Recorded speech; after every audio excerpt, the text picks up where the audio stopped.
Yeah. Well, hey guys, how we doing? I'm here with Good, Steve man. Borden in the flesh. You're live, bro. Apparently we're live. Let's talk about slate. We've got only 9 games today. We have some good ones though. Gavin, how are you doing today? I'm doing great. Got some good sleep last night. Energized. We have 155 games today. 155. So we got a lot to do. A lot of work to be done. Well, we're only talking about 9. But if you want to give bets out, you can do that later. Let's start with Tennessee, Oklahoma. I know that we have a bet on this. I at least bet it when it opened. Did you take the Tennessee with me? And what do you think about this game? I haven't taken it yet. I understand it. Tennessee off the 2 straight wins. They had the Florida ass whooping. They started really slow against Missouri before we caught a live money line, ended up winning. That Missouri team is good, man. But OU's off back-to-back blowouts. So some of the DFS stuff for their guys could look a little funky. They beat Vandy by 30 and then lost to Auburn by almost 30 in back-to-back games. So their rotation just got kind of thrown to the wind. Tennessee right now is 10th in the SEC in adjusted offense. They're last in 2-point percentage, and they're third to last in free throw rate. And they're off a game where they shot 10 of 15 from 3 and barely beat Missouri at home. So there's a little bit of worry for me. OU handed the ball over to opponents 20% of SEC possessions. That bodes well for Tennessee. This isn't the highest turnover rate Tennessee team we've had or we've seen in recent years. But you never like a team that's going to, just give Tennessee free possessions. It's not the greatest game environment. So DFS wise, going to be a little bit tougher for some plays, especially when Tennessee had the Zakai Ziegler and Igor Milicic injuries 2 games ago. So everybody got kind of priced up a little bit. Then they came back and the prices haven't kind of recorrected. So I don't know if there's really a ton to go over DFS wise in this game. I think more really just GPP options, unless Jeremiah Fears were to miss. Listed as questionable. I haven't seen a whole lot on him. So if he misses, then it gets really hairy. They got corrected because they all had 50 in that game. I think Fears might miss. I took Tennessee just because, even if he's not 100%, I'm laying the 5 with Tennessee. I know that you're more not apt to lay road favorites. They're back to full health. I'm buying Tennessee here. As far as DFS, I'm not sure there's anything great. You're buying high on Ziegler, Milicic. Yeah, we're not playing anyone here. Yeah, they're contrarian spend ups. Jalen Moore, he's all the way down to 7K. I mean, he's had some nuke games against some pretty good defenses, 32 against A&M, who's right up there as well. Texas is a good defense, put 42 DK on them. A little bit, I think he gets really the easiest part of the matchup in Milicic, the softest part of their defense. So they're going to need him here too. Yeah. Lanier's kind of the only guy who hasn't been priced up. We're still waiting for, really the nuke shooting game. Got it a little bit versus Florida, but only took 7 total shots against a Missouri, zone heavy look. That doesn't bode well. You got Akpara below 6K. I'm fine with him in a GPP. I'd much prefer him to a Gainey or, a lower price Meshack. So I think it's more kind of GPP options. If Jeremiah Fears were to miss, then it gets really hairy. Dayton Forsythe, freshman, has played 20 plus minutes in 3 straight games. He could see a bump. Gooding's going to see a bump. Duke Miles is going to get a bump minutes wise in the backcourt. So, yeah, I don't know if there's any real core plays. If I'm saying that someone's is anybody mainline viable? I don't really feel great about any of these guys in this game, honestly. No, but I do feel good about the Tennessee -5. Even if Fears is limited, I feel like Tennessee's back at their full. This is their spot. This is when they win by 10 plus. It could be, yeah. Fears. I mean, if Fears is healthy, people are going to play him, I'd imagine, because he's at least $1,000 too cheap. But How limited? We don't know. It's one of those undisclosed injuries. So, yeah, shit. Who knows? Also, we've seen him come up short in a lot of conference games. Let's go to a game that we did bet, Scar at Kentucky. We're going to keep taking the points with Scar. Like, they just keep covering. You know, they lose every game, but we got, 12.5? I think that's a good bet. Even if Lamont is back here, I'm not sure if he's going to be back. I'm not sure if you've seen anything this morning. Yeah. So he returned to non-contact practice as of Thursday, which sounds to me like he wasn't going to make it, but he was completely removed from the last injury report they put out a few minutes ago. So I imagine he's available and playing. Jackson Robinson had a collision at practice where he hurt his wrist. We don't know if it's shooting wrist or non-shooting wrist, but as a guy whose main tool and path to DFS viability is shooting, that's pretty worrisome. You know, Scar's last 4 outings, their last 4 road games have not been as great as they've been at home.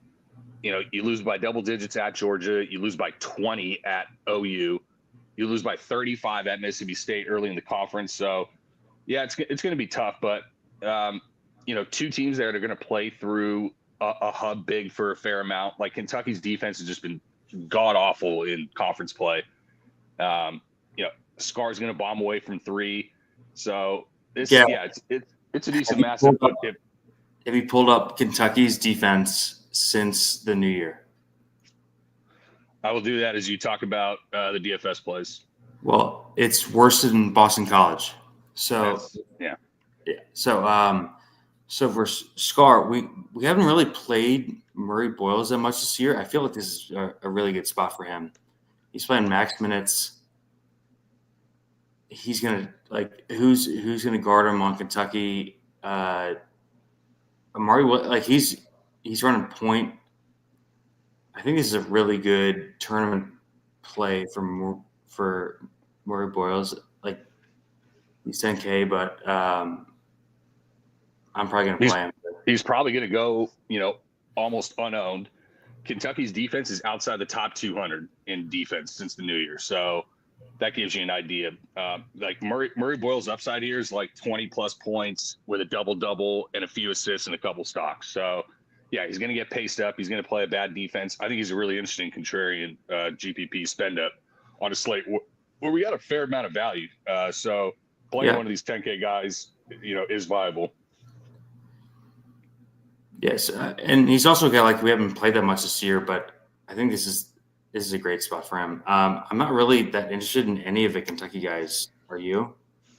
Well, Carr ramped back up to 23 minutes. I imagine he's going to be highly owned, even if he doesn't start. If he does start, I think that kind of paves a path towards 28 plus minutes, which Carr at sub 5K at home.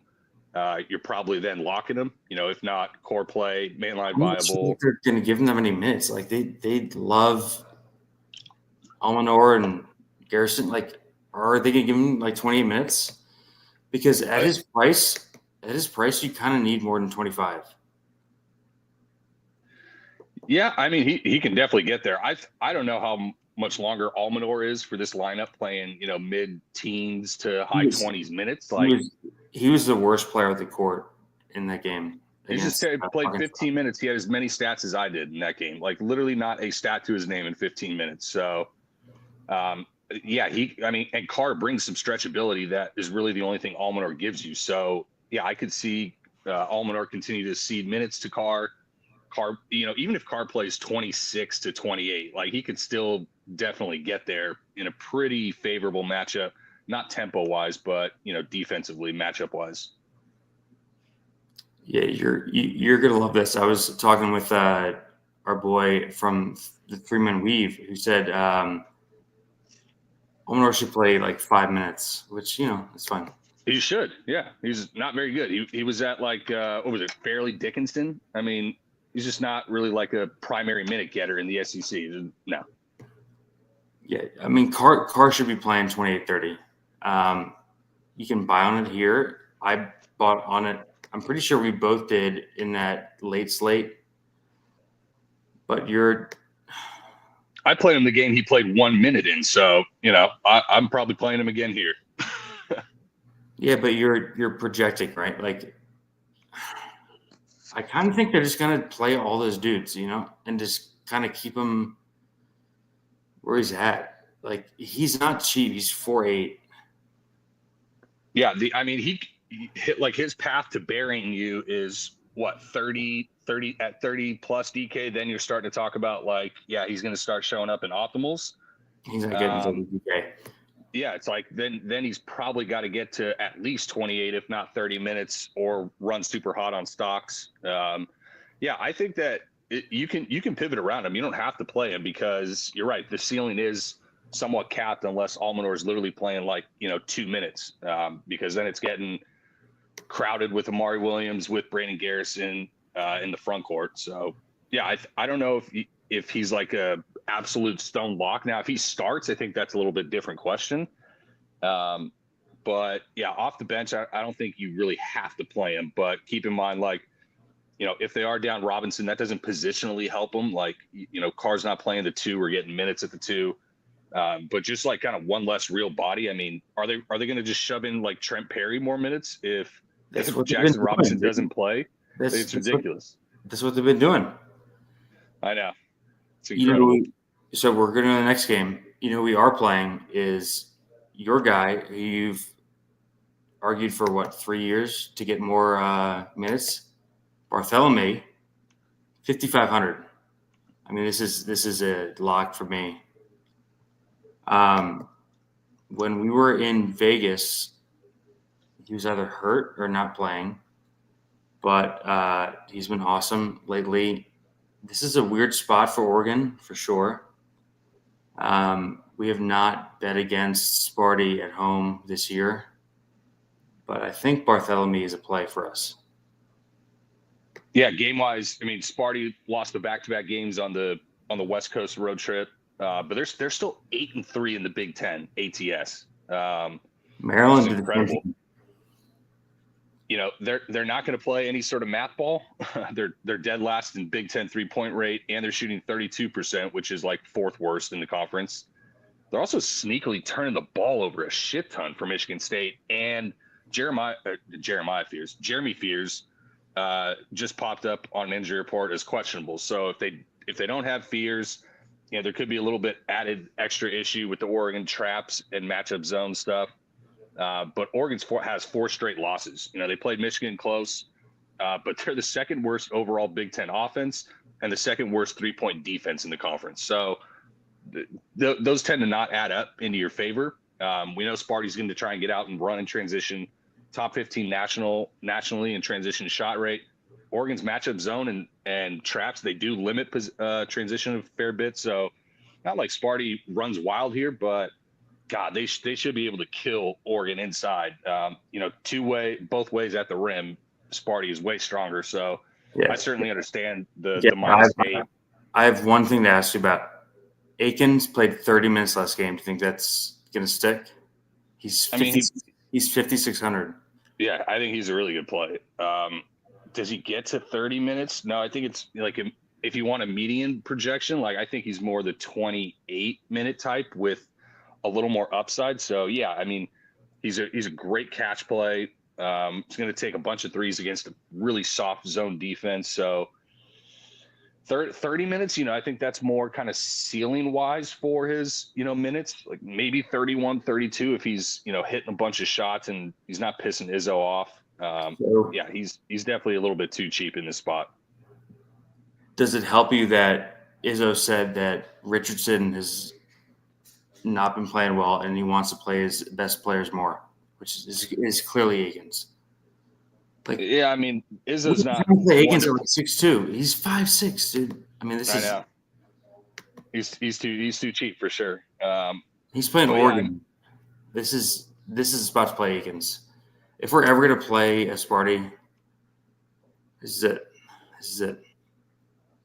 Yeah, I mean, one of the, like I said, 2nd worst 3-point defense. They're going to play matchup zone. Like he's going to have options or opportunities. Yeah, I mean, Izzo's not apt to play freshman often. So, if Jace Richardson is kind of, I don't know, hitting a wall maybe, or if he's just not playing well enough, then yeah, he's probably not going to play much for Izzo. Like where it gets interesting is this big man rotation, right? Xavier Booker is questionable with an illness, so he could miss. He could play 3 minutes. So that brings Carson Cooper just played 30 minutes last game against UCLA, like at 4-3. So and was really good.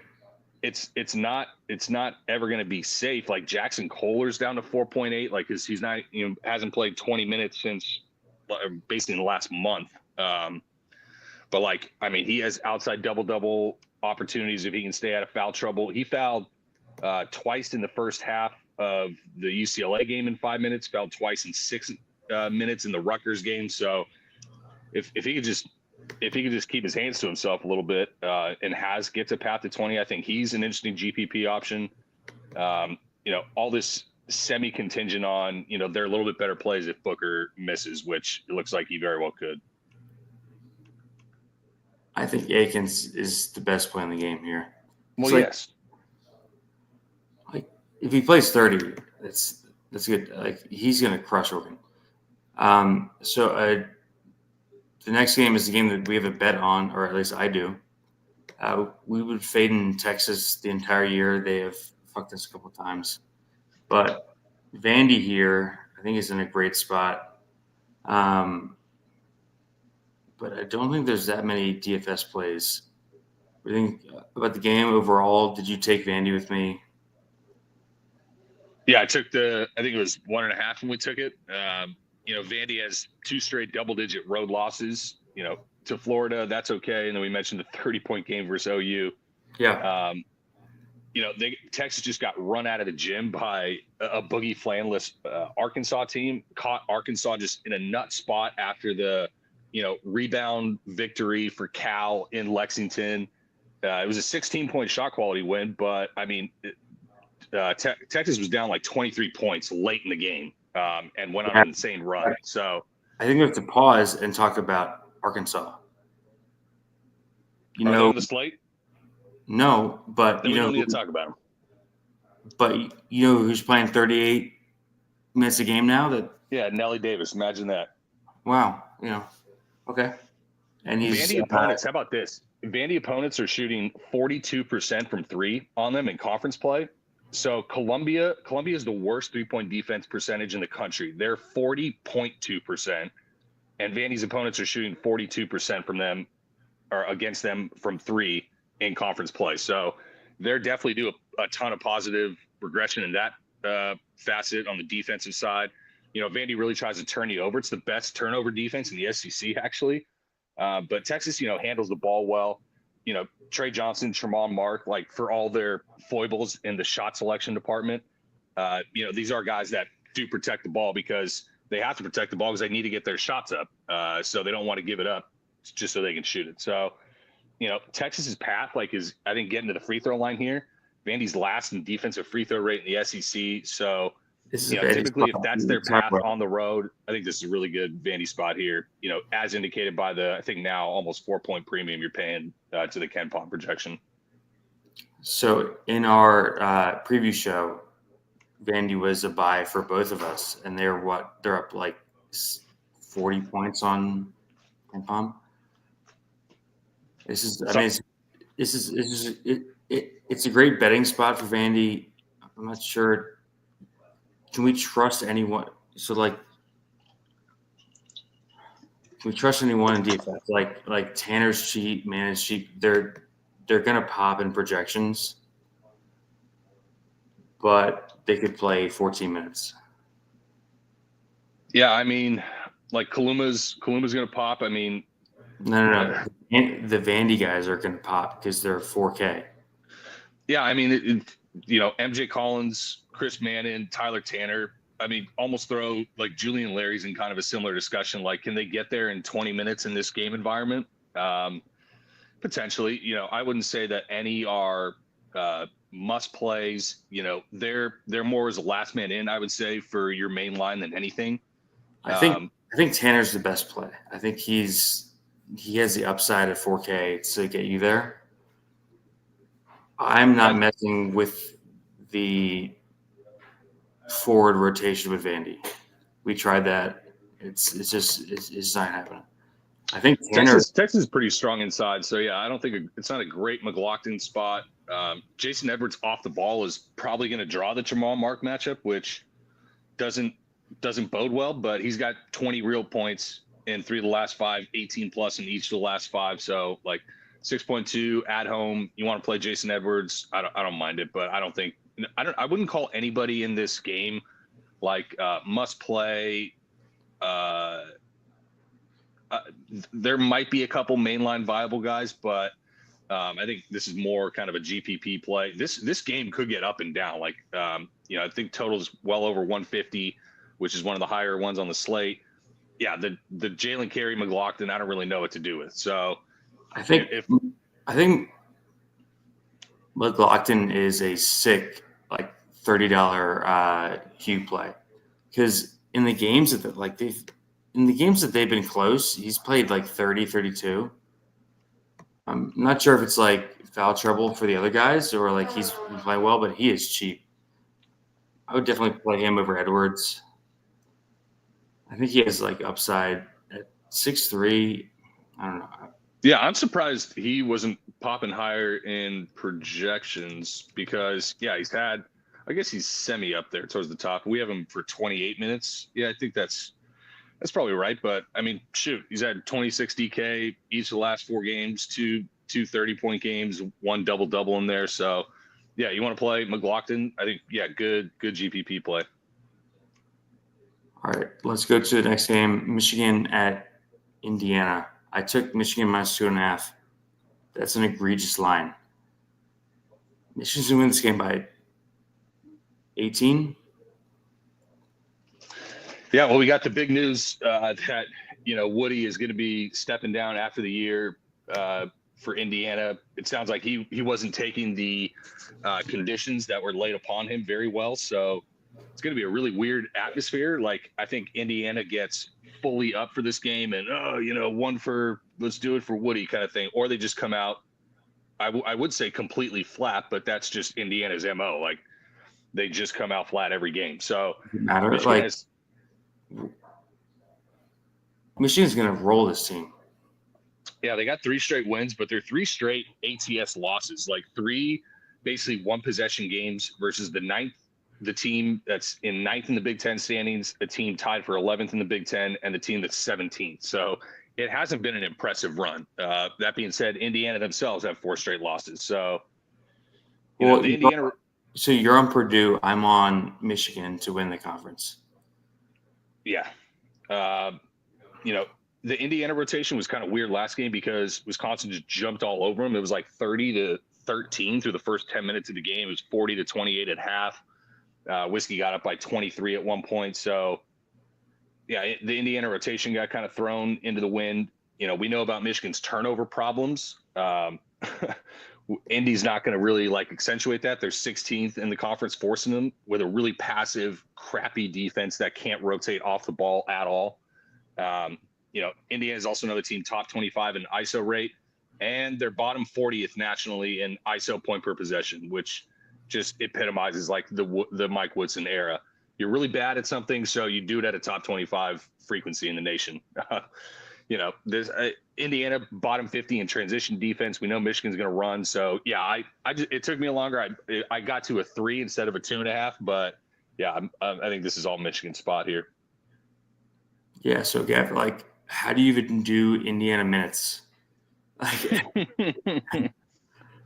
just gave everyone 22. It seems totally hot hand, and they're not even giving Rice and Renew minutes. They're so cheap, though. I think they're in play. Are we playing Indiana guys in this game? People are going to play Miles Rice. And it's incredible to see him at 4.8 when Kyle Smith at Washington State had him last year looking like a freshman All-American. Now he looks like the corpse of Xavier Johnson. It's unbelievable. Renew is 5K. Yeah, is he going to play even 20 minutes? Played 17 without fouls. I mean, there might have been something. Now here's the thing. With the Michigan double big, I think he has more of a path to more minutes. That lineup is favorable to Renew playing. Wisconsin was kind of the same way. Purdue is in the same way, but he fouled out in 8 minutes against Purdue and played 17 minutes without fouls. So if it's basically what you just have his minute projection as. If you have him at 26 to 28, then you're probably playing him. If you have him at 18 to 20, then you might not be playing him. Well, you can't give him 26 minutes. He played 17 without fouls. Luke Goody's played 30 plus in 3 of the last 4 and fouled in the other game at 5-3. What about that? That's like Woodson's comfort blankie, Luke Goody. This is it's ridiculous. How is Renew not playing over Goody and Leal? Well, Leal finally got shoved back to the bench. He only played 11 minutes without fouls last game. But like I said, with the blowout, it got kind of funky. Like Indiana needed some just pure shot making. So Bryson Tucker played a bunch, hit some shots. Yeah, this rotation on Indiana is really, really up in the air. So if you're playing guys, you have to understand that the floor is really low. I mean, just with how the rotation can be. So yeah, there's good ceiling. They're getting good pace, against a okay defense. So yeah, Rice, Renew, Goody, even have you bet the 2.5? Yeah, I told you I bet the 3. Yeah. I mean, this should be 7. They're gonna kill him. How does I feel like this is a runaway game. It could be. I mean, Indiana guarding that big on big pick and roll is going to be a disaster. Like Ballo and Renew moving their feet in space to guard that. Like, think about when Danny Wolf is dribbling and Umar Ballo is chasing him around. Like, it's a pretty terrifying thought. So yeah, I'm in with you on that. All right, we're going to go to a different game in the same conference that I kind of want to take the road team on, but we haven't been super high on them. Wisconsin at Iowa. I feel like Iowa's kind of quit, though. I want your thoughts on this one because the number is lower than it should be, I think. Do you remember this first game? Yeah. 116 to 85 in Madison in 76 possessions. Wisconsin shot 21 of 31 from 3. And we're over 1.5 points per possession. It was it was a frying unlike anything we've seen, even better than Bama. Blackwell had his legacy game, right? 32 points, 8 boards, 5 assists. It was also a 25-point Drew Thelwell game. And Peyton Sanford only played 24 minutes in the blowout. So, Wisconsin, we know top 15 defense in terms of near proximity rate. They wall up really well around the rim, but Iowa at home, completely comfortable bombing away from 3. I always prefer overs at Carver Hawkeye. Sometimes on the road, that Iowa offense can just go super stale. But at home, when that offense can cook, the defense is still, as dog as ever. So, yeah, both teams have, clear paths to 80-plus points here. Lotion DFS game of the slate. 2 teams top 25 in spacing and shot making. That's the score of the first matchup, So, yeah, this thing got over freaking 200 points. So if you want to bet over, whatever it was, mid 160s, certainly understand that. Okay. I need you to look up who Iowa just played because there was a quote after the game that whoever was playing them was basically saying, "Hey, Purdue." Yeah. So it was Braid Smith. He was like, "Hey, no one's interested in playing defense, and you guys want to score. And the issue is you don't have your best player, Owen Freeman. So they're going to try to outscore teams, and they can't do that. I think they're really fucked. I think this is a circle the wagon spot. I think we're going to stack this up. It's not going to get any better for them. They didn't play. Troy played 11 minutes. I think. Who? Troy played 11 minutes.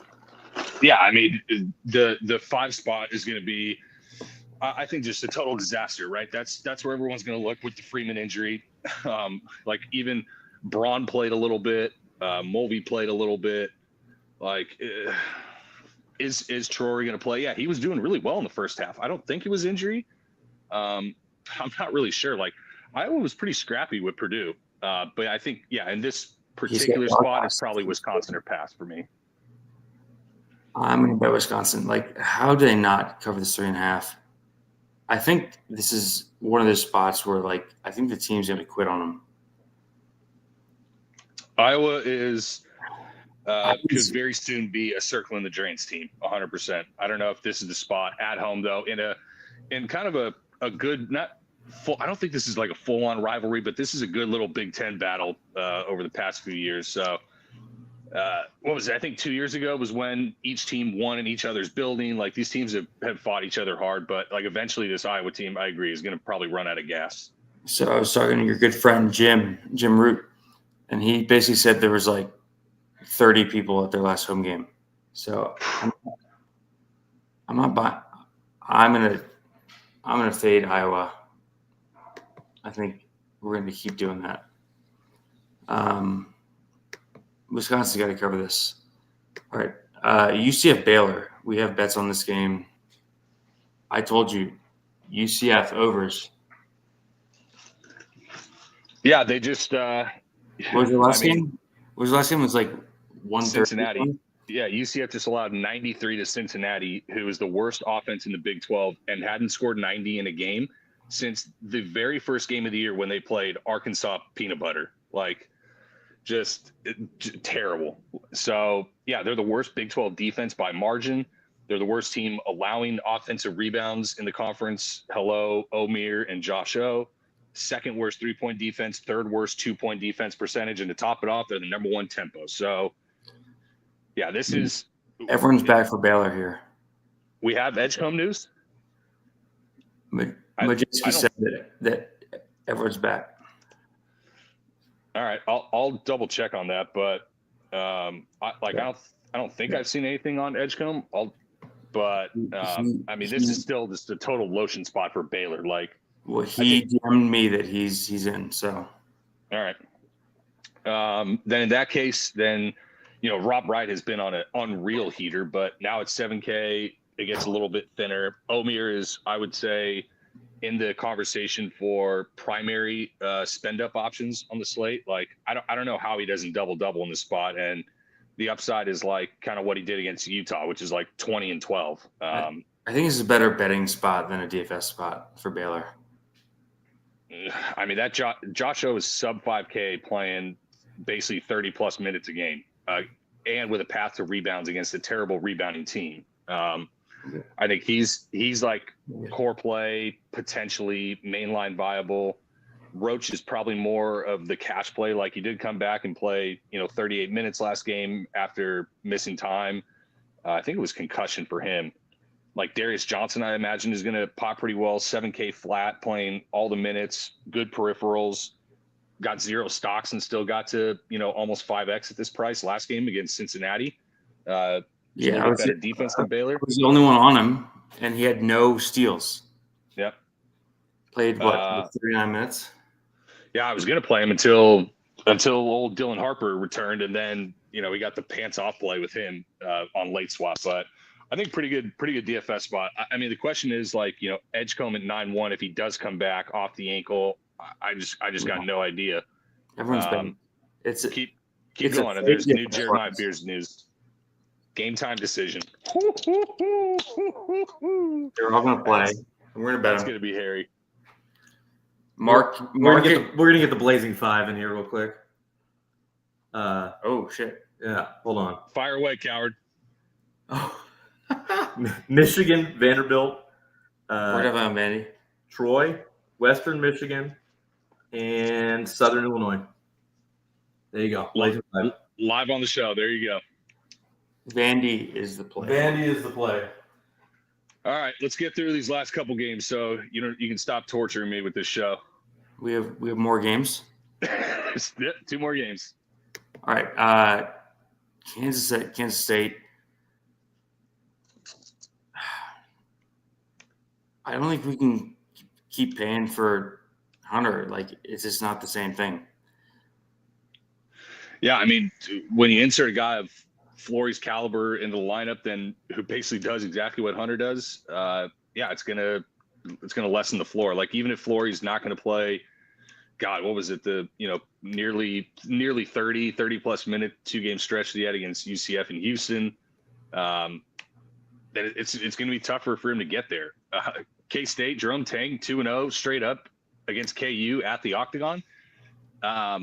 In the past 2 weeks, you know who the number 1 rated team on Bar Torvik is? How many points are they getting here? Like 12? Well, no, it's like 4. I mean, you're paying a premium for K-State being 2-0 straight up against Kansas the last 2 years at the Octagon.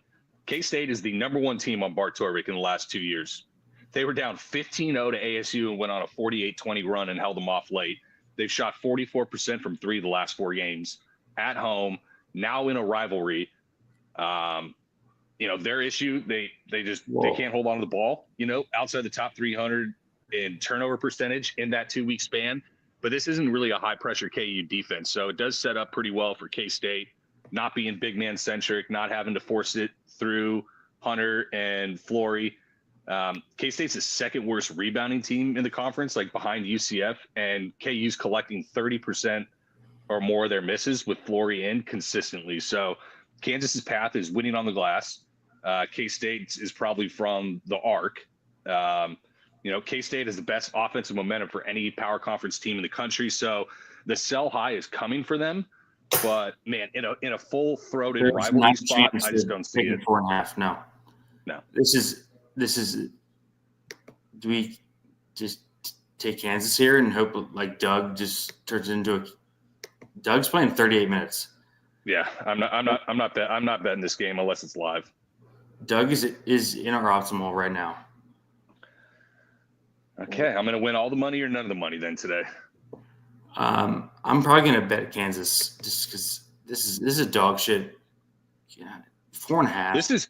Think about this 4-game stretch for Kansas. This has been a sweaty stretch for them. You have the Houston 2-0 game, then you have the UCF. I mean, they were in a dogfight with UCF, like down to the wire in Fog Allen. Going back to Houston, they should have won that like 8 times. Yeah, well, it still went to double OT against the most physical team in the country. Then you have a high possession dogfight against UCF at Fog Allen. You have the Baylor game where you get out to a blazing hot start and you just completely crumble in the second half. And then you play like the full effort get up Iowa State spot. Like that's a really sweaty 4-game stretch. And now they got to go to their rivals' place that they've lost each of the last 2 years. So I understand the premium of having to pay Kansas State, if you want to bet Kansas State, the premium on them in this spot. But it's just inside 2 possessions. I just probably can't. I think Kansas wins the game by 10. All right. What about DFS?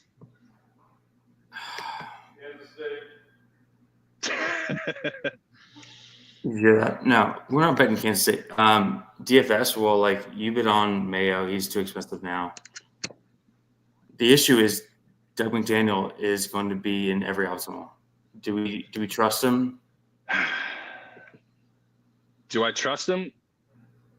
A little bit. I mean, he's been like one of the main reasons with their turnaround. Like, he's 5+ assists each of the last 4 games. Last game was the nuke spot where he got 8 rebounds somehow. Playing well.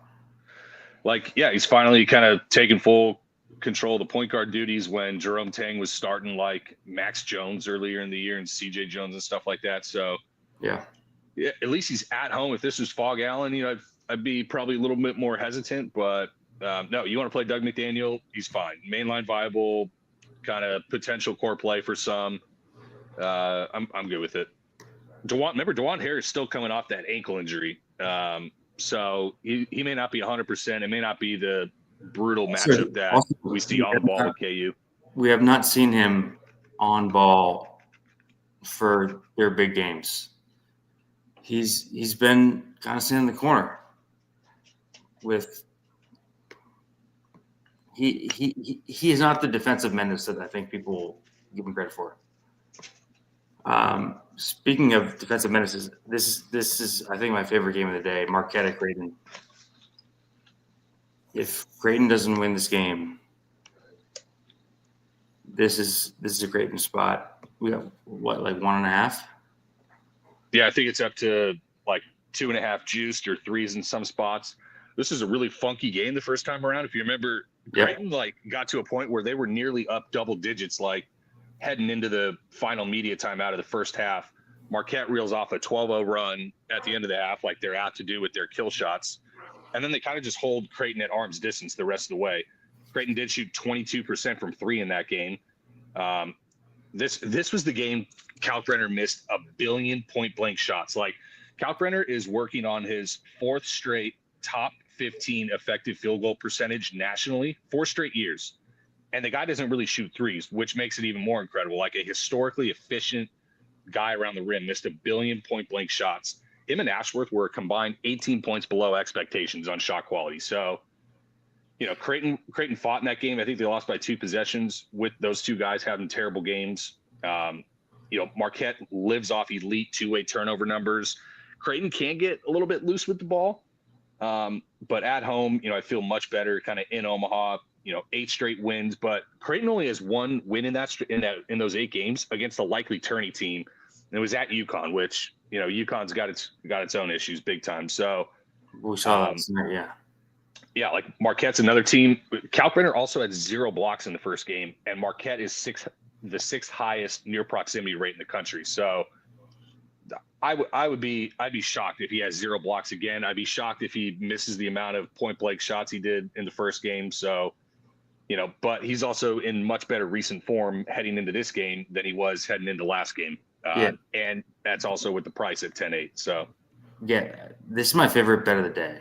Creighton at home, laying 1.5. All right, DFS, what do we got? All right, so Turtle is just locking Kalk every slate, which is work for him. He's 10-8 though. Like, I feel like everyone's overpriced here except Cam Jones. Like, is he ever going to bounce back? Like, I've been looking at what he's done in conference. The assists are way down. Mm-hmm. It's not a great assist spot. I believe Creighton is number 1 in defensive assist rate, and part of that has to do with their drop coverage. Like, the guys who are not involved in the ball screen stay glued to their guys, and you just want the main ball screen initiator taking like a contested mid-range off the bounce. But Marquette's done really. Yeah, I think his issue is the guys around him kind of suck. Like, they were beaten up in the non-con, but like, you know, they play St. John's and guys are open, but can they make shots? I've been down on Marquette the entire year, besides Cam, obviously. Like, he's not having those 8 to 10 assist games. But this is a great, like, he's 8-5. I'm probably playing him. Yeah, Marquette's had really good success against drop coverage this year.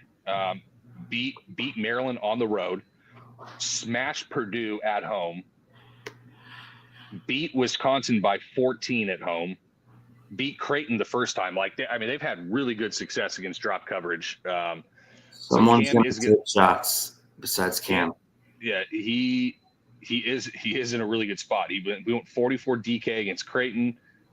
Went 53 DK against Wisconsin, went 55 against Purdue, and 38 against Maryland. Those are the 4 main drop coverage teams that Cam Jones has faced, and he's fried all of them. So he's on the road now, which, you know, is a little bit different. But yeah, he I don't know if it's going to be a core for me, but yeah, mainline viable, one of the better spend ups of the slate. I'd say going to get good pace with the Creighton tempo.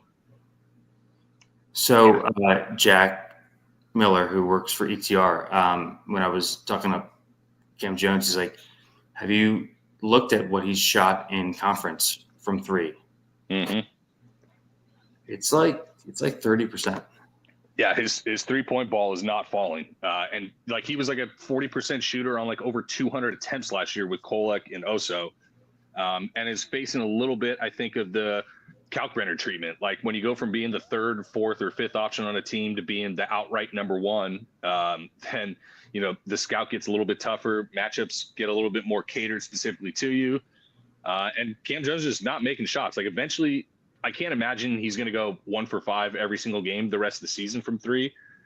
So any game that he does, get on fire from 3, he's going to smash. But Creighton, with the drop coverage, is not going to be allowing a ton of threes. A super low defensive 3-point rate, both off the dribble and on a catch and shoot basis. That's not to say that Cam Jones is a bad play, because he's an elite play here in this spot. But yeah, we may not see the ceilings until the assists pick back up or he gets hot from 3 one of these games. I'm probably playing Cam Jones at 85 in this spot. You playing Ben Gold at 4K? I mean, you are the bed. Like his minutes haven't gone down. He hasn't had a shot. Are you talking Ben Gold or Cam Jones? Ben Gold has the same role that he had when he was 5,800. Yep. He's I think he's fine. That's it. He's not good. He's not bad. He's just fine. 4K, you got a last man in. You want to play Ben Gold in a good tempo game for, mid-ish 20 minutes, go knock yourself out. I'm not going to say no. I'm probably playing him. Yep. He's not bad. He's fine. All right. Do you have any last words, any overall slate thoughts for the people, since I have none? I think that this is kind of feeling like a little bit like a formula slate to me.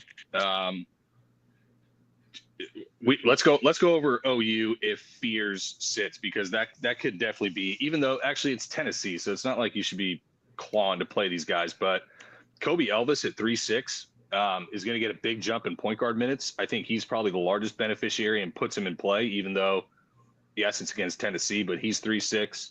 Do you think Fears is actually going to miss? Dude, he's like a true game time decision on the last injury report that they released 5-10 minutes ago. So you took the 5, right? I haven't.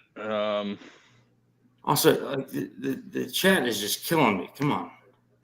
Fuck you, Barrett. I'm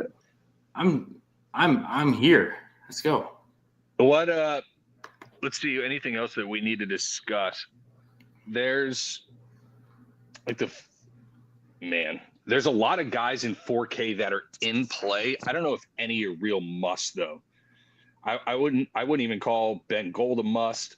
I wouldn't call like Carson Cooper a must. Obviously, I mean, it gets a little bit hairy. So I think you can get pretty easily unique in the 4K range. And if you wanted to still run Cam Jones and John Blackwell and stuff like that, like Blackwell's 6.6K, he just scored 1 billion points on Iowa in the first game.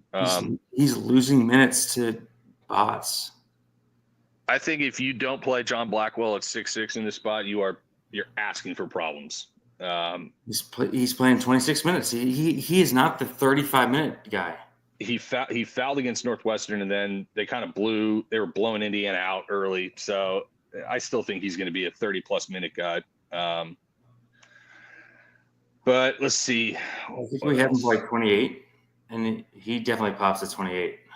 Yeah. So what if he plays like 32, which easily could happen? It's going to be tough not to have him. So the Jeremy Fears, he's not listed as questionable, at least from what I see right now, but he's on an injury report. So yeah, you're going to have to pay attention to news on this slate for sure. With illnesses going around, it's just any given game, these people are randomly popping up.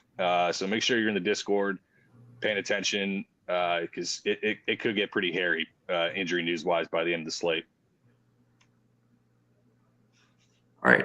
Everyone that's in the Discord, I like, but not right now. I will also be in the Discord. Thank you for Gavin for just getting us through the show. We'll be back next Saturday. I don't know. See ya.